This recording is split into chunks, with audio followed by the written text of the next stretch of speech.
Nous sommes très heureux de vous retrouver sur Medi 1. Soyez les bienvenus dans l'invité de la rédaction. D'après l'Organisation des Nations Unies pour l'environnement, l'industrie du textile est responsable de 2 à 8% des émissions de gaz à effet de serre dans le monde chaque année.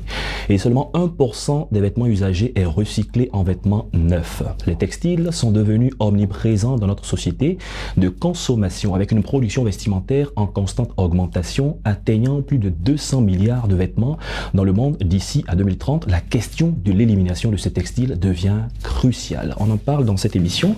Nous avons le plaisir de recevoir sur notre plateau Ogou-Rose Mireille Stéphanie. Bienvenue sur notre plateau. Merci beaucoup. Vous êtes étudiante en Master 2 de journalisme, on dira donc chère consoeur. Également diplômée de l'Institut de formation politique Amadou Gon Coulibaly. Alors, on va parler ensemble de ce qu'on appelle la pollution textile. L'industrie du textile crée parfois des problèmes de santé publique. Alors, tout ce qui est textile, en grande partie la friperie, en fin de compte, où est-ce que tous ces éléments-là se retrouvent quand on a des invendus, leur durée de vie? Finalement, c'est où?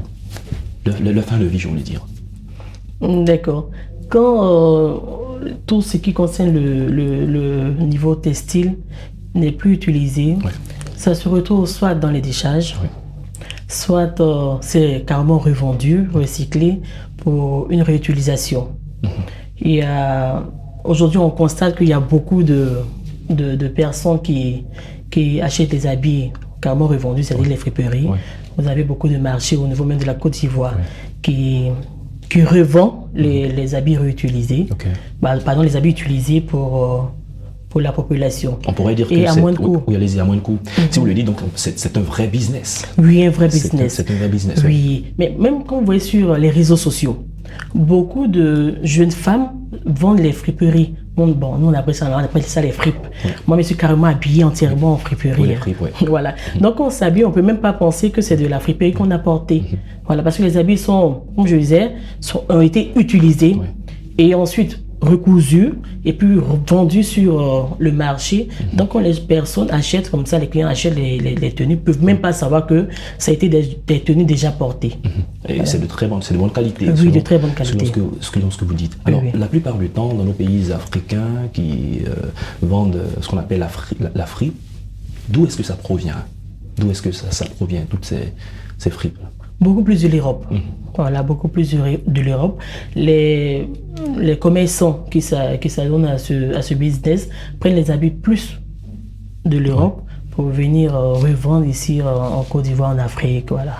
D'accord. Parlons maintenant des problèmes de pollution que cela crée. Il y a des tonnes et des tonnes de vêtements qui sont cousus, des tonnes et des tonnes de vêtements qui sont importés. Et finalement, vous l'avez dit, ça se retrouve dans les décharges, parfois même dans l'eau, au bord de la plage. Mais quel est le problème que ça crée sur la santé? D'accord. Déjà, je tenais à dire que la pollution textile présente un véritable danger pour l'environnement et aussi pour la santé. Voilà, parce que on peut développer un peu un danger pour l'environnement. Qu'est-ce que vous voulez dire concrètement? Quand je parle de danger pour l'environnement, quand les habits ne sont pas recyclés, par exemple, ne sont pas réutilisés, ça traîne soit en bordure de route, en bordure de l'eau, et aussi ça pollue l'air, ça c'est clair, parce que au fur et à mesure que ça se dégrade, ça agit sur l'environnement. Il y en a même qui y mettent du feu. Oui, pour brûler. Donc finalement, la fumée donc ça agit carrément sur la santé. Et donc c'est aussi un problème lié, du réchauffement climatique, ça atteint la couche d'ozone et parfois ça joue. Oui, allez-y, vous parlez tout à l'heure de la pollution. Voilà, donc comme je disais, on sait que ça agit sur la santé. Quand on parle de santé, il y a au niveau de la respiration, puisque comme vous avez parlé tout à l'heure, vous avez dit qu'on brûle les habits, la fumée et autres, c'est clair que ça va agir sur la respiration. Et ça peut développer l'asthme, tout ce qui est pulmonaire, maladie pulmonaire et autres. Alors, vous pensez que c'est une question aussi d'éducation que de voir finalement toutes ces fripes-là dans les rues? Parce qu'aujourd'hui, on a pris des mesures pour lutter contre les déchets plastiques, on a pris des mesures pour nettoyer les rues, mais finalement, on y retrouve ce genre d'habits. Oui, je pense que c'est une question d'éducation. Voilà. Si la population, en général, de façon générale, sait qu'on peut réutiliser ces habits-là, on peut les recycler, il ne faudrait pas jeter ces habits. Il y a un lieu bien déterminé pour aller déposer ses habits et autres, je pense que ça va résoudre le problème de pollution et puis ça va permettre aussi de développer davantage ce business. D'accord. Si c'est un business à développer, essayons de voir quelques propositions pour lutter contre cette pollution textile. Qu'est-ce que vous pouvez faire comme proposition ou qui peut-être existe déjà dans d'autres pays, pourquoi pas? Bon, je parlais comme ça de la réutilisation de ces vêtements-là. Et que aussi le gouvernement et les organisations peuvent aussi encourager la collecte sélective des vêtements usagés.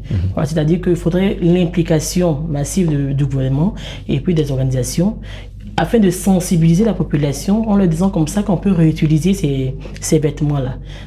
De façon pratique, dire à la population que est-ce que vous savez que quand vous avez un habit qui est déchiré par exemple, on peut recoudre cet habit-là et puis le revendre à moins coût. Est-ce que dans la conscience collective en ce moment, est-ce que beaucoup de personnes sont prêtes à accepter de savoir qu'un habit qui n'a pas été utilisé finalement va être réutilisé sans voir le produit fini? Est-ce que les gens sont prêts à accepter? Je pense que tout est une question de quoi, sensibilisation? C'est une question de sensibilisation et puis de communication. Ouais. Voilà, si on échange bien avec la population, on leur fait comprendre l'intérêt qu'il y a, de l'avantage qu'il y a à recycler les habits, ouais. Je pense qu'ils comprendront mieux. Je pense qu'il y a des personnes qui s'investissent personnellement dedans. Si des pantalons deviennent finalement des sacs, et on a vu l'expérience dans certains pays, notamment le Kenya, qui réutilise et fait du recyclage de tous ces vêtements qui ne sont plus utilisés et qui les revendent parfois en Europe, dans les différents pays. Ça peut être aussi une source d'emploi. Ça, c'est clair. Et ça répond carrément au chômage. Ouais. Ça réduit le taux de chômage et ça montre aux jeunes qu'ils peuvent avoir des initiatives. Ça développe aussi l'esprit d'entrepreneuriat au niveau des jeunes. Les jeunes, quand ils savent qu'ils peuvent se pencher sur ce business pour développer une activité qui va leur permettre d'avoir de l'argent, mais c'est clair qu'ils vont s'y adonner avec une petite formation. Et puis, ça répond à la question du chômage. Est-ce que les stylistes, ceux qui sont dans le domaine du textile, pourraient aussi s'y intéresser? On a eu des assas, parfois on utilisait différents motifs pour faire quelque chose de beau. Ça pourrait intéresser les stylistes, pourquoi pas? Beaucoup, beaucoup.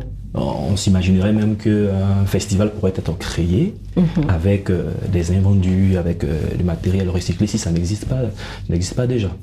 Donc comme je vous le dis tout à l'heure, il est important qu'il y ait une communication massive, une sensibilisation, et puis il faudrait que les stylistes aussi montrent à la population qu'il est important de réutiliser ou bien tout ce qui est textile peut être réutilisé, peut être revendu et autres. Et ça va les aider même à promouvoir leurs vêtements.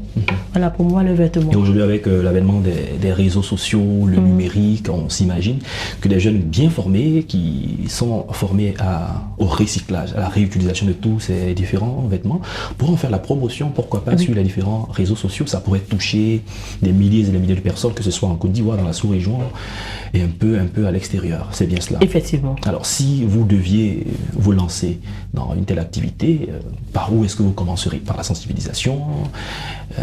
Dites-nous. Par la sensibilisation. Parce qu'aujourd'hui, moi, ma lutte, c'est de réduire le chômage en Côte d'Ivoire. Ah bon, comment vous comptez le faire? Bon, si on se reste dans notre canevas, sensibiliser la jeunesse, montrer à la jeunesse que, en plus de la formation qu'ils ont eue à l'école, ils peuvent développer un business à côté. Bon, je m'exprime terre à terre. Ils peuvent développer un business à côté qui va leur permettre d'avoir de l'argent et puis même de créer même une entreprise. Et c'est une très bonne idée que effectivement. Avec la question du recyclage de tout ce qui est lié à la fripe au textile. Oui.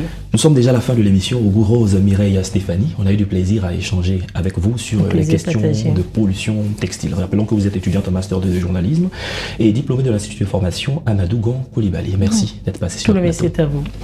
C'est la fin de cette émission. Merci à tous de l'avoir suivi. Bonne suite de nos programmes sur Medi 1.